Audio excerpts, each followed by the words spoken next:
Assalamu alaikum, guten tag, everyone, and welcome, welcome.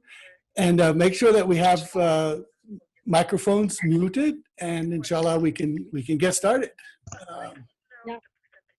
So let me go ahead and put share screen on so we can see the first slide, and we'll take it from there. So we'll start right here.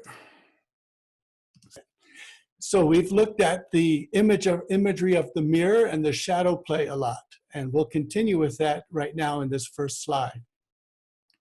So the imagery of the mirror, Ibn Arabi, very, very far onwards in about page 6,000 or somewhere, he begins to lose a little bit of his inhibitions, and he just is going to tell us directly what's going on.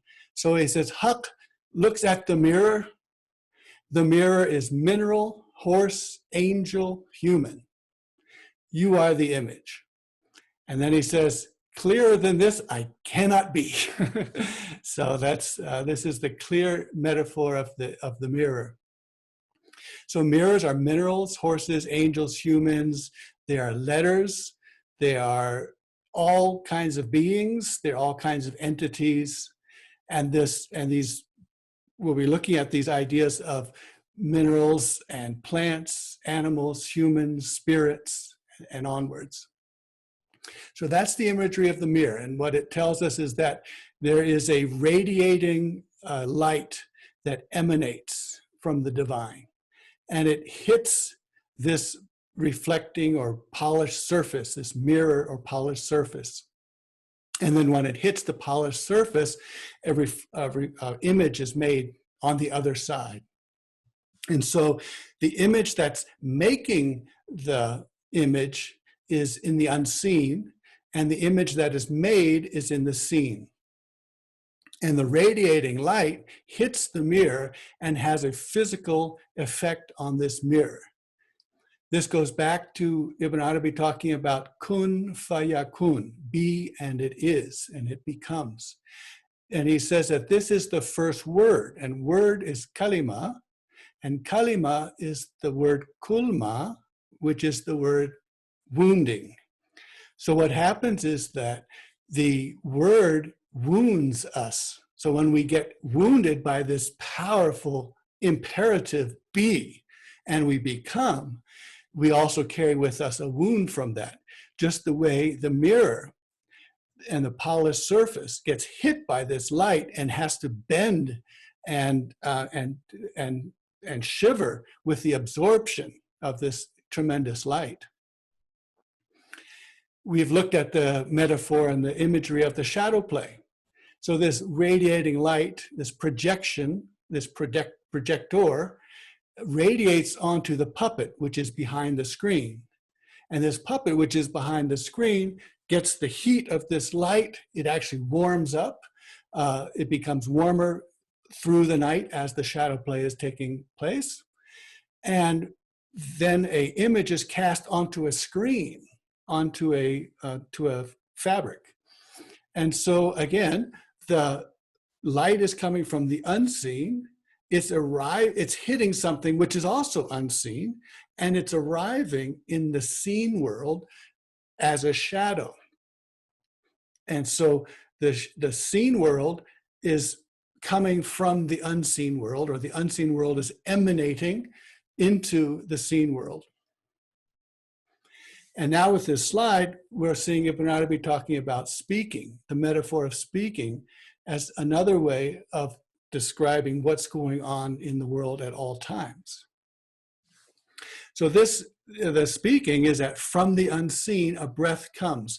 So this is from the unseen chest. And we talked about sadr means this center and means chest, but primarily it means the first thing that's confronted, the first front that gets hit. That's your chest. That's and that's in the inside. And this first place that gets hit with the breath is deep inside and therefore unseen. And this breath then goes through the mouth and goes out. So what is unseen emanates into what is seen. And it passes as it goes through every one of these places in the throat and the mouth and teeth. And in grammar, we talk about dentals, labials, linguals, palatals, or whatever they're called, gutturals, all these different words for describing where the letter has passed through. So the breath is passing through all these configurations, and then one configuration holds it and says, this is going to be this kind of letter, and it comes out with that sound. So with speaking, just as with the mirror and the shadow play, from the unseen, a breath emanates, comes out into the seen through passing, in a sense, the puppets of the throat, the puppets of the mouth. And so we are somewhere in that, one of our entities is each of these places in our mouth. And Ibn Arabi, when he talks about these letters and how they're formed, it's a very, very long passage, and he's talking in great detail about every letter spinning through from the throne to the kursi and then through the planets. And you have to, and you're thinking every single letter is coming through all of these planets until it hits the sky of this world, and then it comes down to the earth, and then it comes into the chest, and then it goes out and makes a single letter. And you think, this is an awfully complicated situation or system for getting letters out there. But it's in a sense the same way when we look outside, you see a mineral, you see a stone, it has a long, long history of where it's come from and where it's going. So these letters have a long history of where they've come from and where they're going. And so just how every letter, every breath from the chest is going to go through every single letter before one letter determines what its sound is going to be. One place is going to determine what its sound is going to be. So these letters are all coming through, and Ibn Arabi connects letters to numbers, numbers to and then letters and numbers are connected to also divine names. So when we look at this chart here, you start with the aleph down here, and then the ha, ayin, ha, and then go all the way to the mim and the wav at the end. And it's a circle because it's all going to come around again. And so the is the aleph, which is actually unseen until it becomes a hamza, and that's a vocalized aleph. And so that's the first breath, the sound. Then we get the ha sound, the h sound, and then finally the wav sound at the end, the u sound.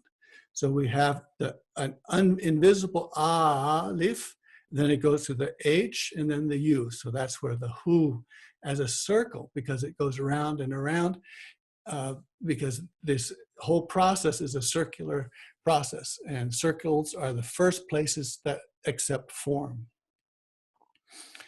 And then Ibn Arabi connects, this is the order of the alphabet. See, we say alphabeta, alphabet, aleph, ba, or aleph, bet, but the order that the Arabs originally put down the letters was just what Panini did in Sanskrit, and that is the order of the letters is where they come from the mouth and the throat. So the aleph then is the pen, the ha is the tablet, nature, dust, body, shape, throne, and so on. So the ghayn here, this fifth letter, corresponds to 5, corresponds to body, corresponds to outward, zahir, the divine name outward, and then it comes from the soft palate.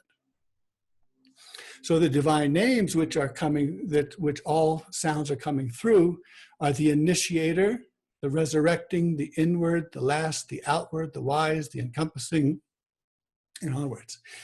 And then Ibn Arabi will continue that the speaking is the same imagery as writing. So the pen impresses the tablet, and impresses here works in a lot of different ways. When you want to impress someone, you want to make a stamp on them. You want to make a mark on them. And we say in English, like, ooh, that's going to leave a mark. So we back to the idea of kun fayakun, be and it is. The same way that kalima is a kulma, a wounding, in the same way the pen, when it scratches the tablet and drops ink. So it does two things. It scratches and it drops ink. So it impresses and puts ink. And this metaphor is so beautiful. It continues to work in the era of inkjet printers and other kinds of printers, laser jet printers. So a laser jet printer is a strong radiating light that hits out through a form and hits the page. And when it hits the page, it makes an impress and heats up that page, and it drops some fluid and makes a page, a letter. And when you're writing, each letter is uniquely formed. And the same way with the printing press, because as the day goes on, the metal of the printing presses will expand. And so each font is actually not going to be exactly the other font. They will always be changing.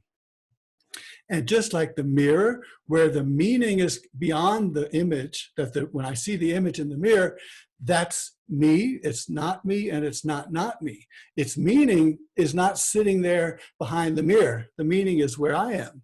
So when Huck looks at the mirror, where you've asked where the meaning is. And with the shadow play, the same idea. The shadow play shows us what the puppets are doing, but it doesn't tell us what it means. And meaning, therefore, is beyond the screen. And speaking, you make a bunch of sounds, and the meaning of those sounds doesn't emerge until someone can make meaning of it, can make sense of it. So the letters themselves and the sounds themselves do not contain meaning. They cast a shadow, and there's a meaning behind them. And the same way with writing, when you write something, these scriggles on the page don't mean anything until someone beyond the page can read them and say, this is what it means. And Kun, eventually we're going to have to look at that.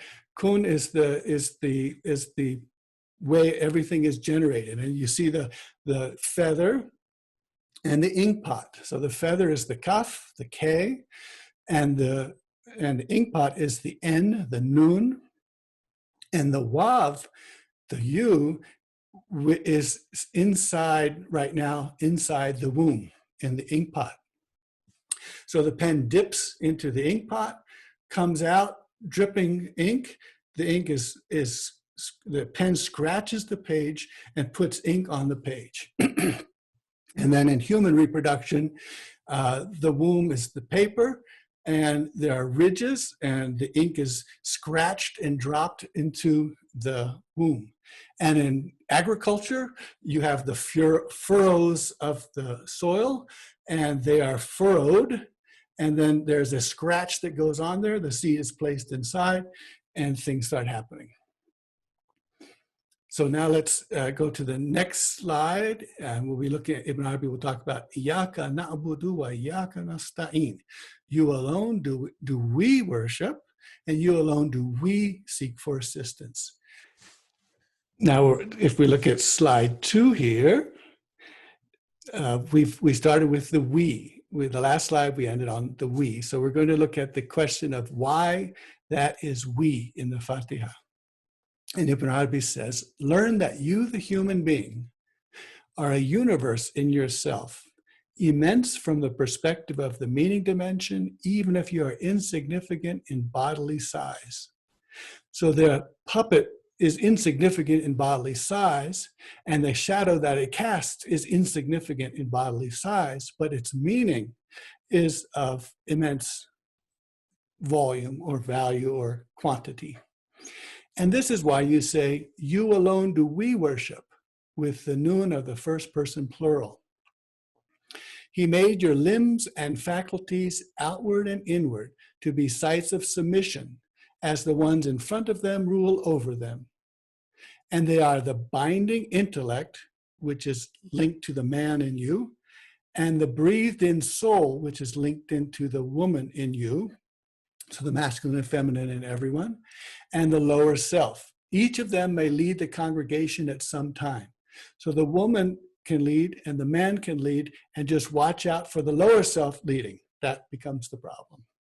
And here the lower self, when it comes to the prayer, is in a sense the 2-year-old. And so the tyrannical 2-year-old should not be the one leading the whole of you, who you are. So it's good to locate the child in you, but it's not always a good idea to let the child and you be the leader of you. So we'll look at body morphology and letter morphology. So we were talking, when we look at the shadow place, we're asking what the puppets look like. When we're talking about the mirror, we're asking what the mirror is shaped like, because if it's a convex mirror or a concave mirror, the image is different. When we're talking about speaking, we're asking what the shape of the throat and the mouth is. And when we're talking about writing, we're asking what is the shape of the pen writing, the handwriting. So we look at body morphology here. Now, the definition of the female, the semantic field of the female is Anitha, which is the ground which is fertile. And it's the soft land that produces much herbage. And it's called, also we say female iron, or the Arabs say female iron, and a sword that is not cutting or sharp.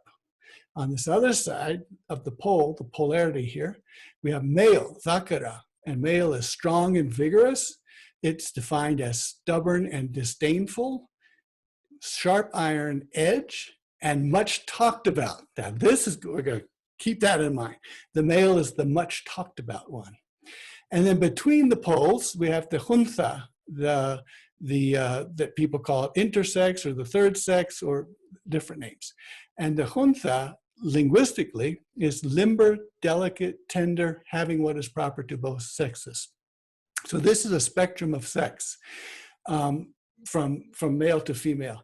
And when you look at body morphology, then we can see that there is no normal distribution. So Ibn Arabi does not accept what we have done in the last 200 years or so with normal distribution, which is what is made for industrialization.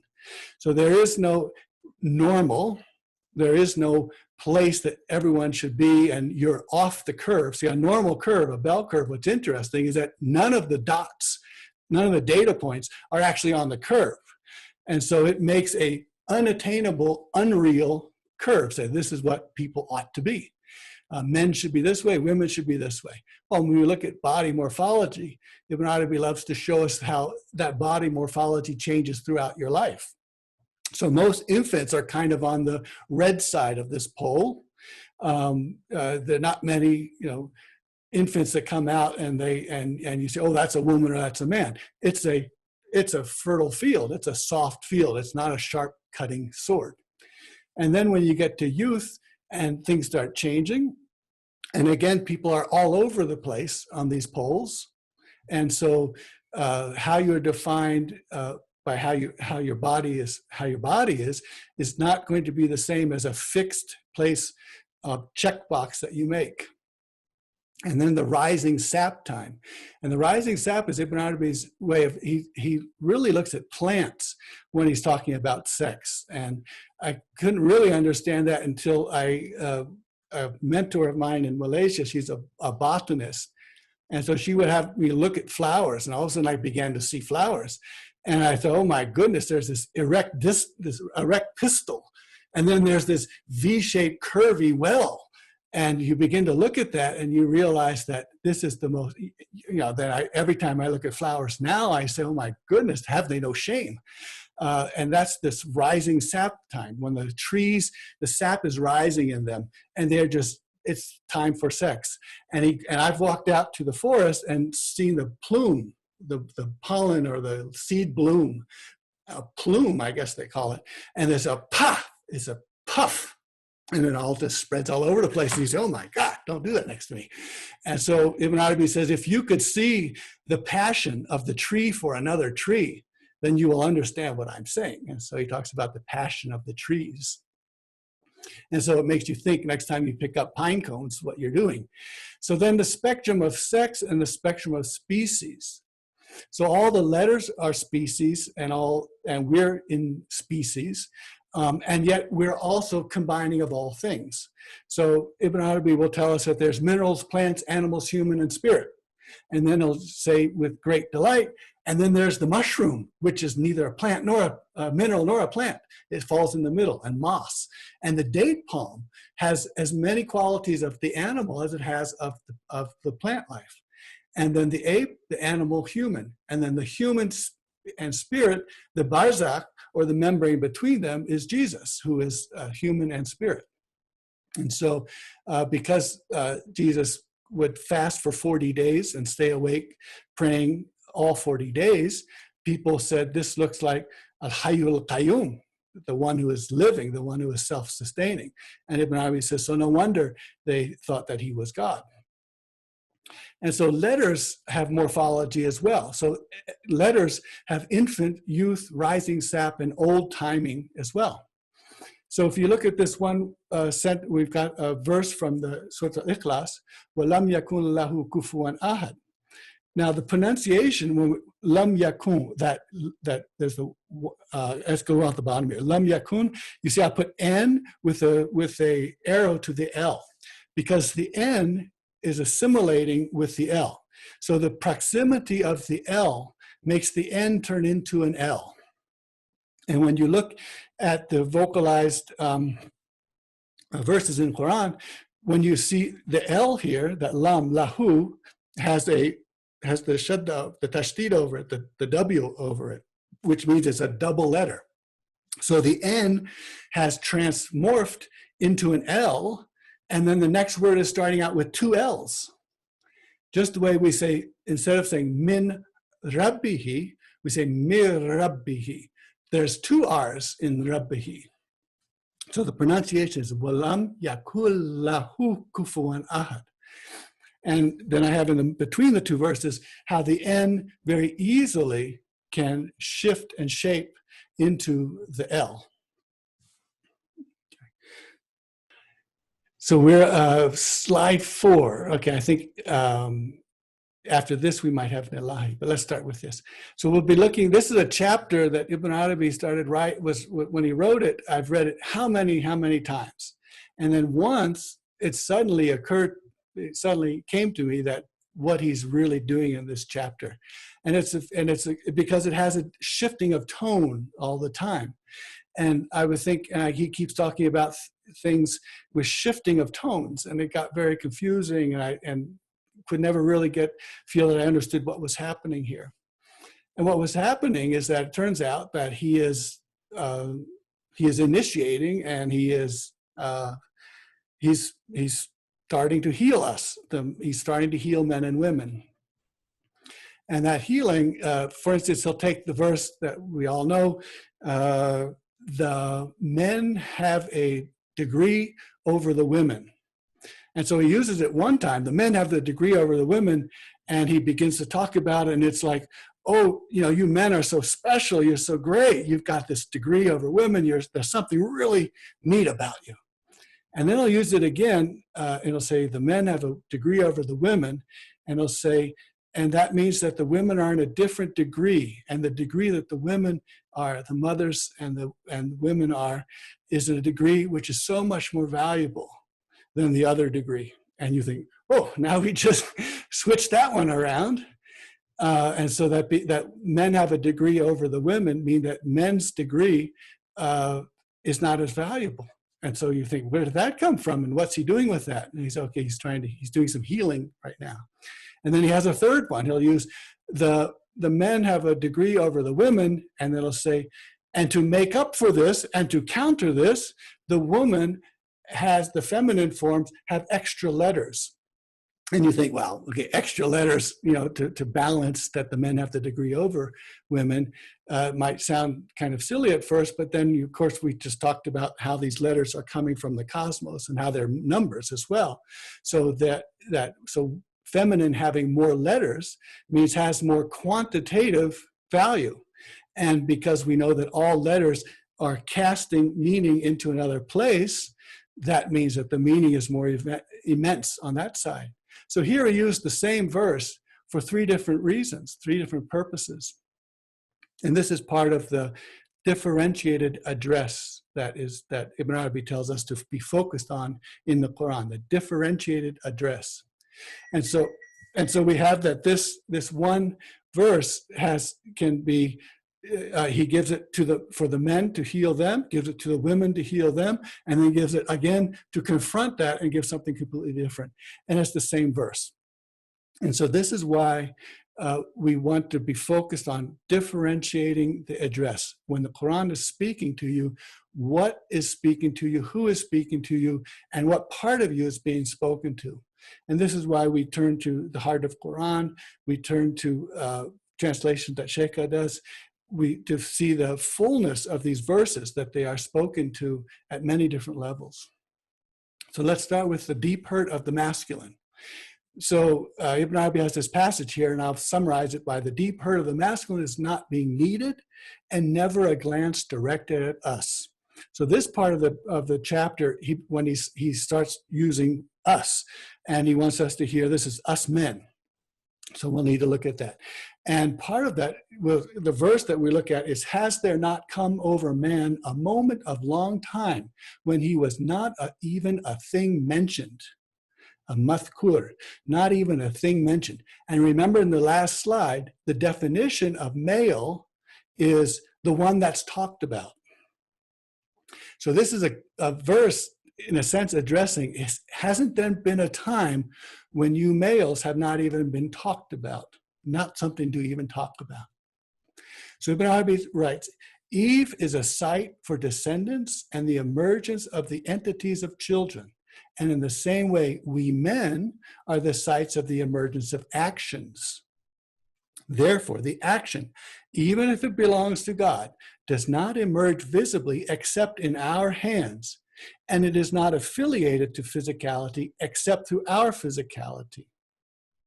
So if we men were not a root system, a womb system, derived from al-Rahman, so Rahim, a womb system derived from al-Rahman, the divine correlation of actions to us would not be valid.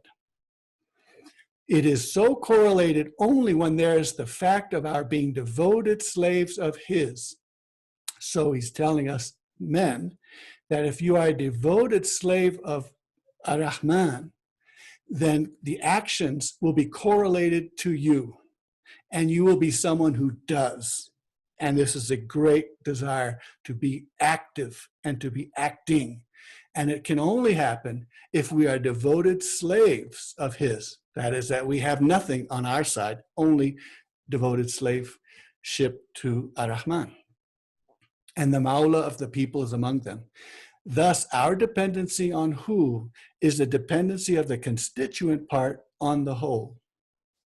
And if not for this measure of correlations of acts to us men, divine izzat, inaccessible, inaccessible majesty, and absolute independence and lack of need for us men would mean never an affectionate leaning towards us and never a glance directed at us. And it's so geographically or geometrically beautiful that the verse that starts out, has there not come over man a moment when he was not even mentioned? The next verse down here on 8, they give food for the love of him to the needy and the orphan and the captive.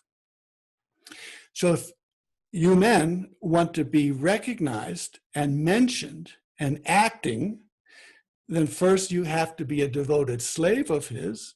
And second, as a devoted slave, you give food to the needy and the orphan and the captive. So that's how Ibn Arabi is going to look at how men, where their healing comes from. And then the deep hurt of the feminine is not being recognized as beyond valuation. So let's go look at that. And the verse here is, مَا قَدْرُ اللَّهُ حَقَّ قَدْرِهِ. They are not measuring or evaluating God with his true valuation. They have not valued God with the rightfully deserved value of who.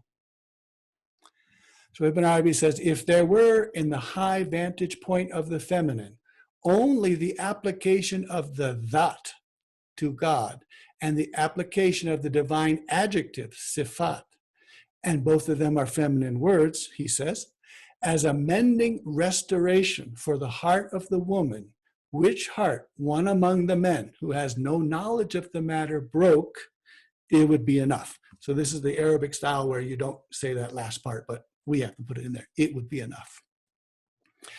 So the application of the zat, of the essence or that, to God and the sifat to God, and you can keep going. And Ibn Arabi loves to keep going. The hadrat is she. The huwiya is a word that is a feminine word. And so he'll make all these passages where all you hear is she, her. And you know, what a break that is for not having to hear its and he's all the time. And the lawgiver has forbidden us to think and speculating about the Zat of God, but he has not stopped us from discussing the Tawheed of God. So men are supposed to be spoken of, the masculine, but the feminine are not to be thought about, speculated about. And so he says, so know that there is no God but God, and ask for forgiveness for your offense. So Ibn Arabi says from this verse, and the offense here is whatever thought suddenly occurs to someone who is examining the oneness of God, such as seeking his what he is and his truth, and the marifah of his thought, which is not knowable.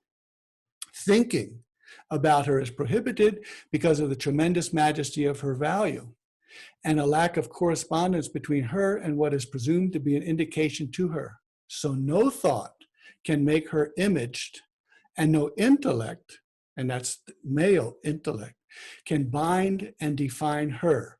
No, hers is the sublime majesty, the jalal, and the tremendous greatness, ta'zim. No, it is not possible for her to be sought by ma. What? Now we have some Urdu speakers here, and they will tell you that the word aurat, which has become aurat, the word for women in Urdu and other languages. So Ibn Arabi talks about this idea of aura, which starts with the idea of that private part which can't be seen. And so the men and women have aura. They have places that they have to cover up. And then Ibn Arabi links this to the word awar, which is another part of the same root, and it's the one-eyed man. So the metaphor for aurat is that which the one-eyed man should not look at, such as the statement of God, I was hungry and you fed me not. So Ibn Arabi has a list of hadith Qudsi, of these statements of God, and verses in Qur'an, which the one-eyed man should not look at. And so what he's saying here is that these are things that need to be covered up. And they are covered up not because they are shameful parts, but because they are sacred parts.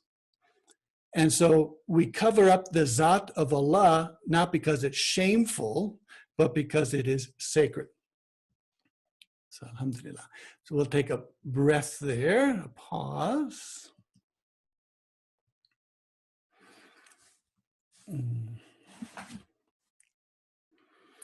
And if Bhakti is, I guess she just, Bhakti, what about 63 for an Ilahi?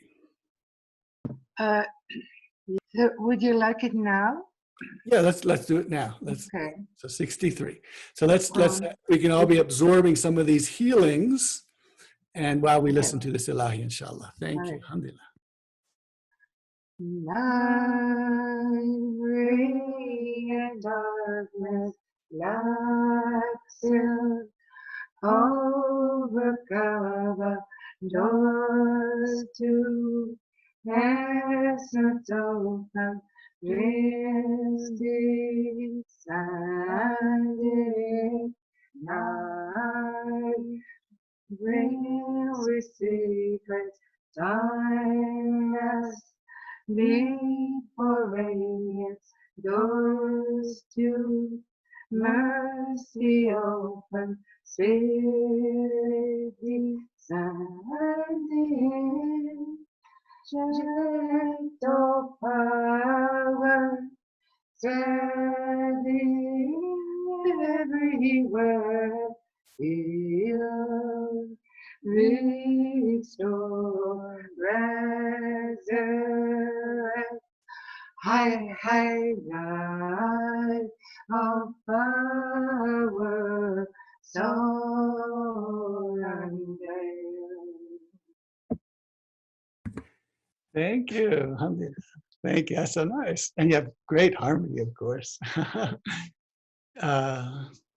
So So that's the concept of this. So everyone is going to be holding some traumas, and in fact, Ibn Arabi tells us that the first trauma is coming with the word be, and so this is a long and continual state of trauma. And so, in a sense, we're like spiritual athletes, and we need to have our trainer next to us a lot of times to help us not continue to injure ourselves while we train and train. So the way that we help the trainer tells us how we should train ourselves and to keep ourselves protected and healthy is giving food to the needy, the orphan, and the captive. We talked about thinning the membrane, so that's being present at birth and deaths. Training your horse to have adab, ta'adib, playing with your partner, shooting with the bow, and sharing with a friend. So let's look at the sharing with a friend part. I've got to pull it down a little bit, I think. Okay, here we go. The faithful are abundant to their friends. So this is the hadith. The faithful are abundant to their friends. When you are alone with your worries, they become magnified. But when you find someone to unburden you, you can divide them up, and you can find respite, and you can feel lighter. So the other has helped you by attending to you with the worries you placed on them, and their response to you in a way that delights you.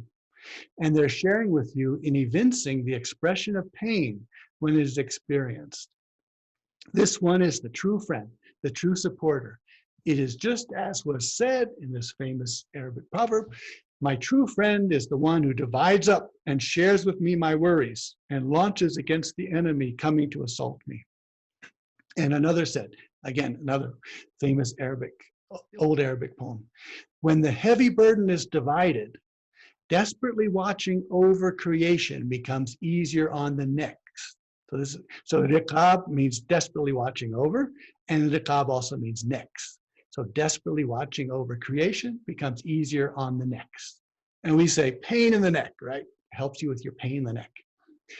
The body-based tabib, this is the person who is the physician, a person knowledgeable about goodness, the tayyib. The body-based tabib heals sickness by increasing what is deficient in the mixes, akhlaq, and decreasing what is excessive in them until balance is obtained. And the divine tabib heals the characteristic, the akhlaq. So you have the akhlaq and the akhlaq, and the lower self murmurings and anxieties using dhikr and good counsel. So lower self murmurings and anxieties. That's that self-talk, negative voice in you, or the negative part of you saying, la, la, la, la, la, the whole murmurings problem. Good counsel by increasing awareness of higher matters and speaking of the felicity of the one who incorporates these higher matters, and the praise that comes from God and from people and from the higher spirits coming from one's becoming aware of them. All of this will be supported by the articulate soul, the higher self. And this dhikr will be for her like a helper assisting with peacemaking in this mixture which had gone astray. The helper becomes a seer for the overseeing tabib, looking at the imprinted nature of this body and looking for peacemaking in whatever became unsound there. This is why some of the physicians prescribe for the sick who have particular sickness the practice of listening to affecting melodies and seeking out beautiful places liked by them, and looking at the variegating colors of flowers, and watching bubbling brooks, and listening to the warbling of birds like the nightingale and others. And then Ibn Arabi has a long list of body morphology, letter morphology, different kinds of balances. And what he's getting us to see is that each entity, each letter has its own truth. So if you straighten up a letter and that's curved, it's going to break. So a curved letter, to be correct and right, has to be curved. And every entity, every body has its own balance. So you can't just say, this is a good medicine, everyone should take it. Because what I need is not what you need. And the balance that I get will not be the balance that you get, but we can both be in balance. So we can all be in balance, but none of those balances will be the same. So there's no normal distribution. There's no normal. So after this list of balancing what looks balanced, he says, all of this, say the wise people, is the most balanced of character and the most perfect. And square against this was created our Master Muhammad sallallahu alaihi wasallam, in order for complete perfection in configuration to be authenticated for him, just as the complete authentication of step level is his, that is the Risalat, messengership. Thus, he is the most perfect of people in all respects, outwardly and inwardly. So this is the balance. So the letters can only come out when they find balance. So if our throat is constricted, the words can't come out. If the throat is overextended and expansive, then no articulate sound can come out. So constriction is not good or bad, and expansiveness is not good or bad. Balance is what we need in order to be able to speak. And so balance in all things. And so this is also where Ibn Arabi gets this, that we are the children of the moment, because every moment is changing. So the question is, where is our balance in this new moment? And this is why there can be no judgment of other people, because we don't know what is going to balance them and what will unbalance them. And what's good for me might be unbalancing for you. And so if we look at this, everything is going in this circle. So now we have La ilaha illallah Muhammadur Rasulullah. And you see the R here, Muhammadun is an N, but the N gets close to the R and the N becomes an R. So Muhammadur Rasulullah. And so La ilaha illallah. And isn't it wonderful, these different calligraphies? So you can see how the L and the A wrap their legs around each other. And Ibn Arabi has this beautiful sections where he's talking about the love of the Alif and the Lam, the A and the L, and how they wrap their legs around each other. And it gets a little wild. They wrap their legs around each other. So all letters change in proximity to other letters. And what this truth is, if you think back to this idea of the individual as the thing that can't be divided. And you might have heard, there is a discourse which is sort of the spiritual path where the individual has to fight against everything and by himself discover the truth and be one thing. And for Ibn Arabi said that's not how language works, that's not how religion works, that's not how spirituality works. That's not how writing works. That's not how shadow plays work. In other words, everything around you is influencing you at all times. So letters assimilate with the letters that are next to them. And then there's some letters that never get next to each other. And Ibn Arabi says this is because that they came out of the clay, they were very far apart in the clay. And that if you're very close to someone else from the same clay, you're a clay mate. So instead of soulmate, we talk about claymates then. And this is how Muhammad sallallahu alaihi wasallam said that when he was on the Miraj and he called out, it was Abu Bakr that he wanted, that reassured him, because Abu Bakr and he came from the same clay. So this is not the individual, typically masculine way of looking at the world and looking at knowledge. It's a knowledge which is shared in the community, and that knowledge doesn't exist or doesn't sit in one person, it sits in the community. In the same way, no letter makes sense by itself. And he actually has a long passage about the single letter. There's an argument in grammar whether a single letter has any meaning. And he says the letters are three. And so there's always the concept of community when it comes to what the letters, how they come together and how they make meaning. And so this, and the L and the A are just one of those beautiful ways of looking at that. And that everything then is circular because the verses of Qur'an wrap around and circle around themselves. And we have that there is no God but who testifies that there is no God but God. And so the last God is Allah who. So you hear the who again. So now you have to say who is no God but Allah, who is no God but Allah, who is no God but, and it goes on and on. So the circles and the circles. So all of these things are coming through the cosmos from the projector, from the gazer at the mirror, from the chest with the breath, from the wav inserted inside the nun of the kaf, nun of kun fayakun. So there we have it. Alhamdulillah Rabbil Alameen. I'll go ahead and put up chat if anyone would like to say anything or speak up. Please do. This is the time. Alhamdulillah. Thank you. Oh, good. In the passage that you had where we are not supposed to speak or conceive of the Zat, but of the Tawheed much. So you didn't speak about that Tawheed, what that Tawheed would be that we can speak of and contemplate. What is that? I mean, we know Tawheed, but what does it mean in this context? Mm-hmm. Yeah, this goes back to Ibn Arabi's one of his fellow citizens from Valencia. This is Ibn Tufail, and he wrote the fable, which later becomes the Adventures of Robinson Crusoe, the Adventures of Robinson Crusoe in Europe.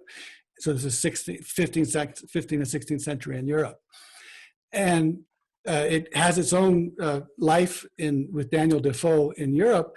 But before that, with Ibn Tufail, it's the idea that a kid can be dropped off on a deserted island, and this child can grow up, and by looking at things and examining things and using the intellect, can discover that God is one. So Tawheed and knowing that God is one is something that's accessible by the intellect. So La ilaha illallah is accessible by the intellect. But Muhammadur Rasulullah is only acceptable by the nafs, by something else, this special face of the nafs. And so what Ibn Arabi is saying then is that the reason that we always say Muhammadur Rasulullah after we say La ilaha illallah is because the first is intellect and the second is nafs. And the intellect has its purview, it's things that it can understand, or things that he can understand. And then the nafs has things that she can understand. And she can understand these things because of reception. And so that's the idea of tablet or clay. And so the tablet and clay is receptive to things which can't be intellectually accessed. And so this is why men are told that the Zat is something that they don't have and is special and that they need to learn from, and that their brains are not going to work in this area. Because the aql in Arabic is the iqal, the shackle. And the word definition is to put a fence around something. And so the Zat, you can't put a fence around it, and you can't shackle it, and you can't then define it.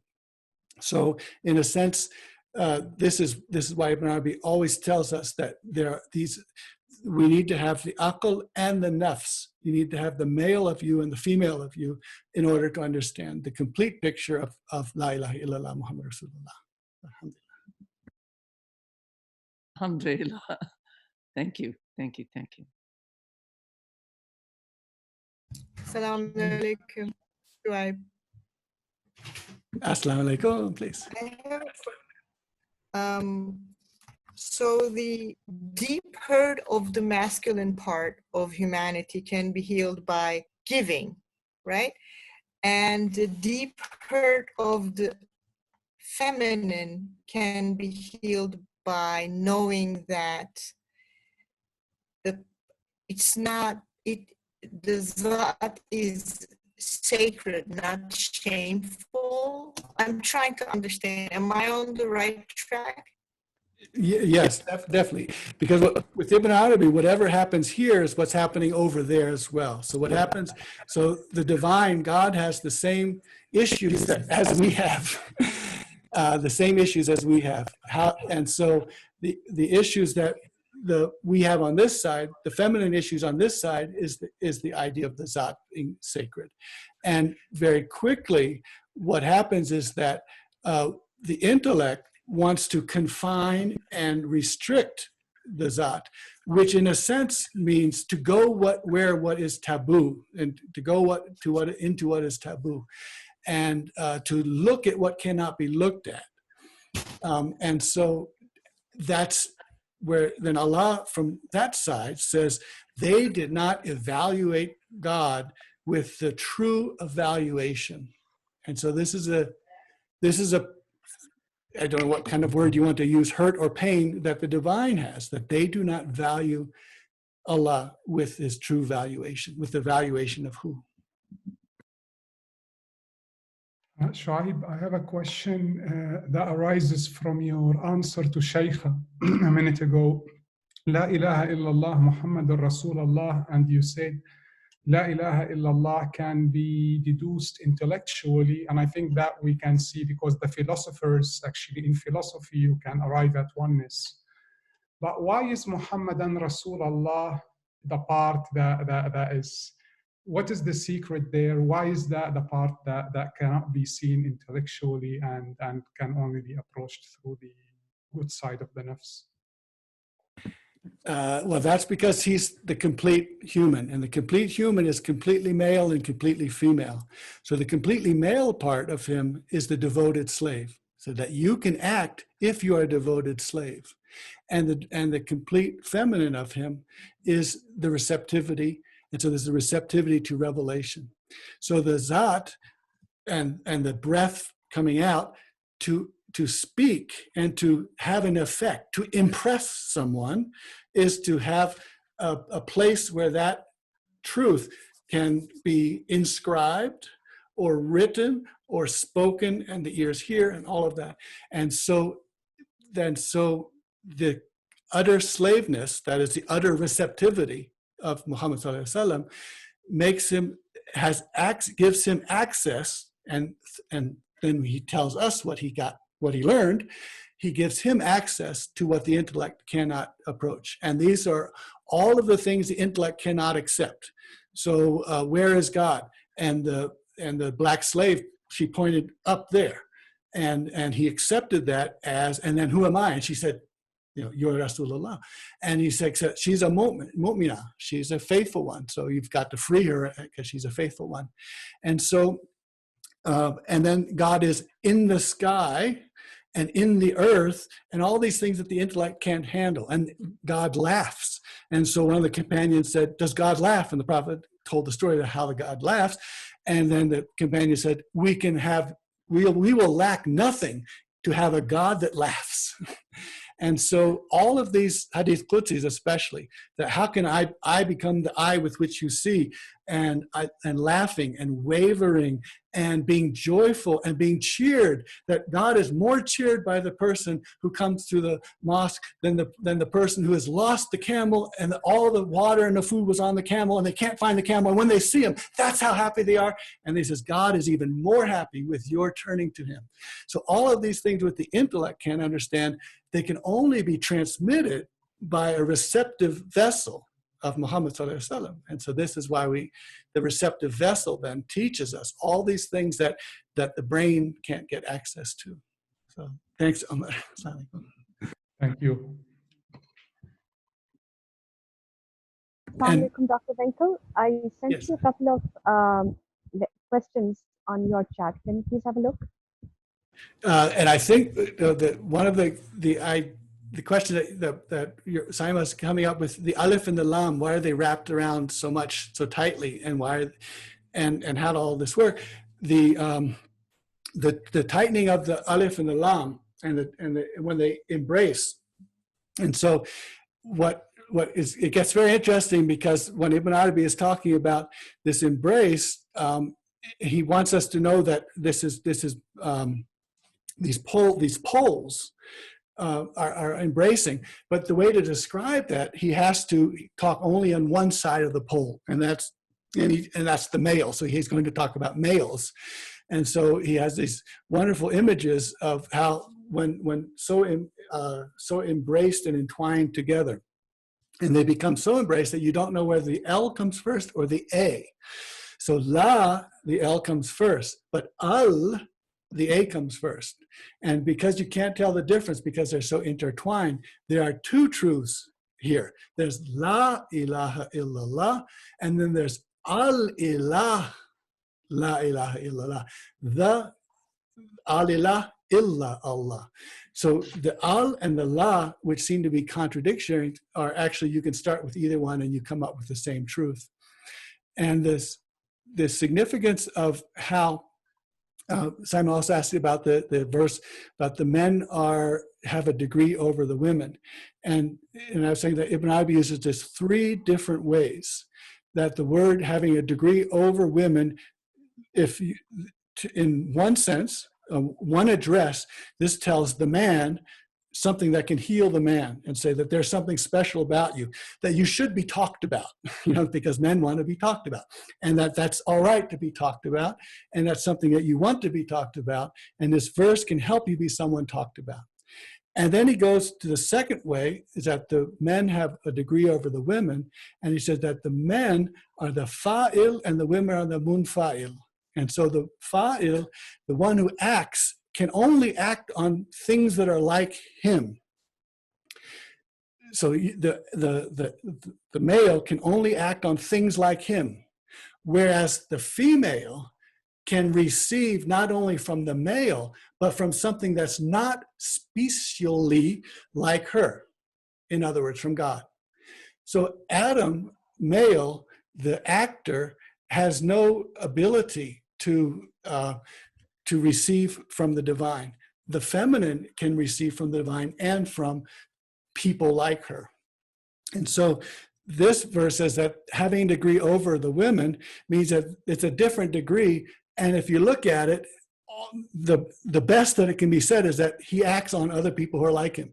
Whereas the other degree is the one that can receive from people like her and from what's not like her, from the divine.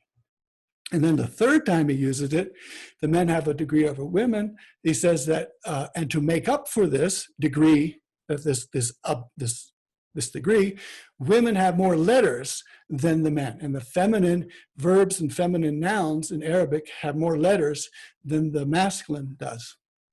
And because these letters are also numbers, they have value, and because they also create value, that is, letters create value, this word to say that men have a degree over women, to counter that, you say, but women have more letters, therefore they have more value. So he's using the same verse in 3 different ways, to heal the man, to heal the woman, and then to get us all confused as well. So, and that's a good state to be in. Thank you so much. Subhanallah.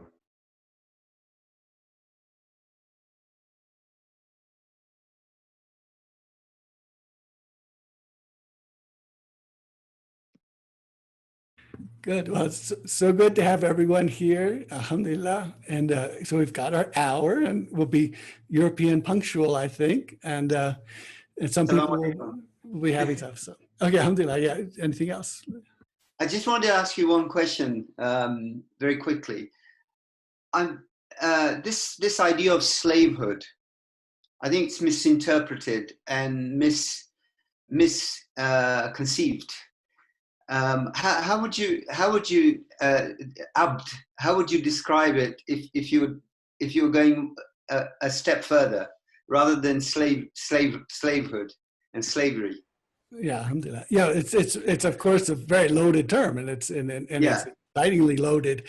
The reason Ibn Arabi makes a real distinction between servant and slave, because the servant who serves in khidmat, the servant does that voluntarily, and does it because of what they want to do. And so to be a servant is to have some mastery in you, rabubiyah, the mastery in you.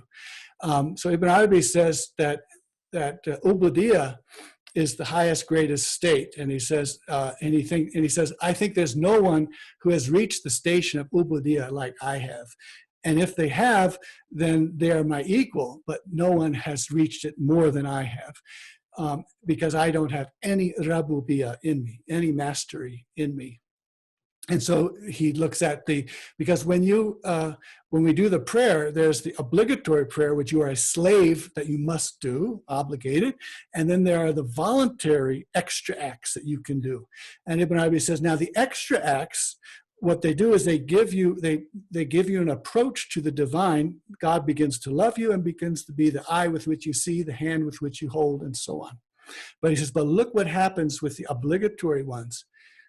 And that is back to, you did not throw when you threw, but God threw. So when you do the obligatory salat without any rabubiyah, without any I'm a Rabb, I'm a master, then it is the direct communication of the divine to creation. And there's no intermediary. There's no rabubiyah in there. So exactly what God says comes out. And this is why the Prophet ﷺ is ummi. He's based, as he came out of his mother.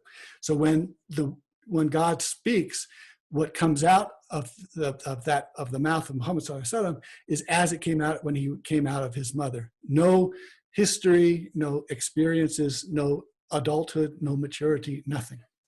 And so Ibn Arabi, so of course, then we get this situation. I used to just keep it in Arabic, the abd and ubudiyah, but I kind of want to move away from that. But how that's going to happen is still open, but certainly, I mean, we're meant to because even in his day, there's issues with slave and so he's saying that this slave is, talks about such a negative thing, and it's negative in the modern Arabic world now as well.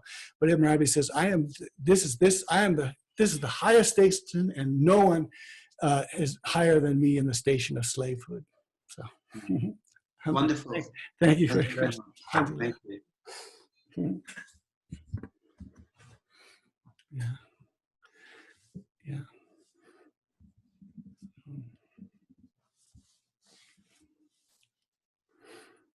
Okay. So thanks for being here. So wonderful. This is so helpful for me because it's so nice. I have some of the screens in front of me, so as I can see the slide and I can see what's being understood and what's not, and it just feels really, really good. I've learned from the dars that we've had. It's taught me, that what I need to do to convey these things and to be the dragoman, the one who can convey what Ibn Arabi is teaching us. So alhamdulillah. So if you have to leave, and some people are having, the sun is setting, I think, on some people right now. And so we all have our own moon and our own sun for sure right now. Alhamdulillah. And so if you need to leave, thank you. It's so good. And things that you have said will pop up, and for the next few days until next week, I'll be, inshallah, thinking about all these things and waking up at 4 o'clock in the morning and saying, I've got to say this got to say that. So thank you, alhamdulillah. And feel free to stay and chat some more.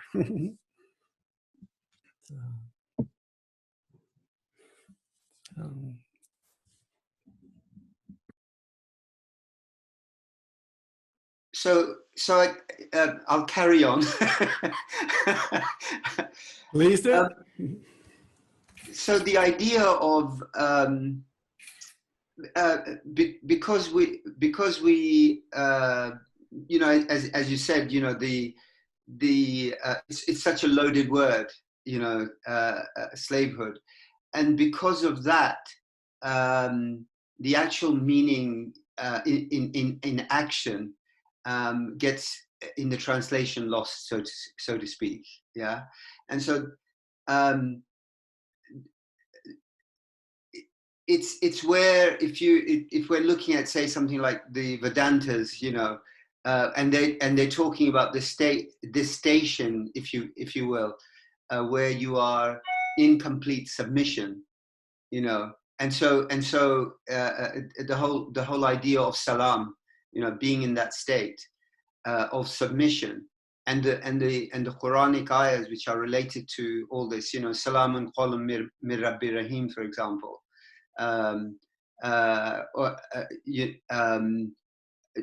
Where is that place of ubudiyah? Where is that place? And do we find this in Ihdina Sirat al-Mustaqim, or where? Yeah. Yeah, well, I mean, we'll have to be looking at all this because we actually have in mechanics, Yeah. they have a very, very nice way of handling this. You have a slave cylinder, master cylinder. You have, and so in other words, the slave does exactly what the master pushes it to do, and so you have that in mechanics. Just the way in plumbing, you have all the sex you need in plumbing. You know, darn, you got the female end and the female, and this is not going to work. And so Yeah. mechanically or plumbing wise, there's a lot there. And so now it's a question of how do you bring this into the non-mechanical world, and that's going to be, that'll be a real issue, how that's going to work, how we're going to do all of that. I mean, I don't want to mistranslate by servant, but it's certainly still looking for a way to handle all of this. Wonderful. Looking forward to that. Okay, yeah. Thank you. I look forward to it. Thank you. It's a delight. Thank you so much for your presence. Thank you. Take care. Okay. Salam Shuaib again. Now, you know, when last week you said something, and I thought, and as I was answering, I said, oh no, that wasn't addressed to you. In other words, the idea of service and having to be humble, we should know that's usually, it's the men we're talking to, right, on those things. When you think about, you have the mask that in the airplane that comes down, the oxygen mask, and you put them on, and it says, put your on first and then take care of your children. You know that's addressed to the women. So women, put the mask on yourself first and then take care of other people's needs. You know that there's not a man in the airplane who's not going to put the mask straight on his face right away. So you have to remember what things are being told to. And I remembered so much when you said that. I said, oh my goodness, here's someone who doesn't need to know that lesson. I know she already knows this one. Well, yeah, I think let's hear. Go ahead and give that, and then what? Hamida Noor, just a minute. Let's start. Did you want me to talk now or wait? Hamida Noor, wait for just a minute, and then our sister here will say something. Yeah. Salam. Last week you said when you talk good about someone, it'll affect them positively. This person had passed, and Aisha, Hazreti Aisha said, "Oh, I feel bad that he's in hell," because that's what the Prophet said, I think. And just her feeling bad about it affected his station and made it better. So how does that apply now? That applies to now also. Yeah, it's a huge riyada or exercise. And the exercise is, I am according to the estimation of my creature or slave of me. So let my creature have a good estimation of me. And so this is what Ibn Arabi uses to keep telling us to not be judgmental. So in other words, we think the best of the other person and we speak the best of the other person. So if I see a person who, of course, is a mixture of good and bad, I speak to the good part. I speak of the good parts and not the negative parts. Ibn Arabi says the Sufis do this because the person, you might die right now, and the last thing you said was something negative. So therefore, always positive. And the effect that it has is that as I speak of someone positively, I begin to have a good opinion about them or a good estimation of them. And so if someone does something, instead of saying, oh, why was that person cutting in line? I say, oh, no. I think that person was probably there because his mother really needed something and he cut in the line because his mother needs her help right away. And so I have a good opinion of what's happening. And the more I have the good opinion of what's happening around me, the more, if the person was cutting in for the wrong reason, they might feel embarrassed and actually then step back and something good will come out of it. Or the person was doing something right, in which case the process of this positive feedback keeps going. So this is a beautiful spiritual exercise. And that's why we love to talk about ashq ashqi and ishq and passion, because when you're in love, you have a good opinion about everybody all the time. And so that's why you want to be in a state of love, is because the other person benefits from it, and then the people around you benefit from it, and the whole thing just gets working beautifully. So that's why we want to be speaking well of others. And so when Aisha said that he used to take care of his extended family and he used to free slaves, that just those sentences saying something good about the person ameliorates, makes this situation better. So alhamdulillah. And now Hamida Noor's got something. Okay. Shue, early on in your talk today, you just kind of slid over, that's why Jesus is considered God. Could you say a little bit more about that? Yeah, well, that's actually kind of what Ibn Arabi does. So put this thing in here, and I'll take a year to kind of figure out, whoa, what's been wrapped inside that thing. So what he says is that by doing these things, and of course, Jesus, the other thing Ibn Arabi keeps saying is the fame of Jesus is having a good opinion about other people and other things. And so the story the Sufis always tell is that they're walking by and Jesus's companions see a dead dog on the road, and they say, oh, what a stink that's coming from there. And Jesus says, oh, but how white the teeth are. And so that switching, looking at the positive is something that Ibn Arabi says is the character of Jesus. The other character is this, because when Gabriel in the Annunciation, when Mary sees Gabriel, Ibn Arabi has said that there's two fluids, the male and the female fluid, but that the female fluid also has its completeness. And so when she sees Gabriel, who is this well-proportioned man, her feelings bring the fluid into her womb. And so that's why, in a sense, the father, or the mechanism of Gabriel of bringing the fluid into the womb is from spirit, and so Jesus is a crossroad, or a barāzikh, or a membrane between spirit and human. And so because this seeing and imagining is prominent with Mary, therefore Ibn Arabi says the followers of Jesus, they put an image of Jesus in the church, and that image causes them to have these feelings inside of worship and love. And he says the next community that Gabriel comes to is our community that Gabriel comes to, and he says, worship God as if you see him. So the image is taken away from the wall of the church and put inside us. So we worship God based on the image inside us, as if we see him. And so Ibn Arabi says, and then he says, so look at the two communities. We're both idolaters. It's just one of us, we do the idolatry inside, and the other does the idolatry outside. Thank you.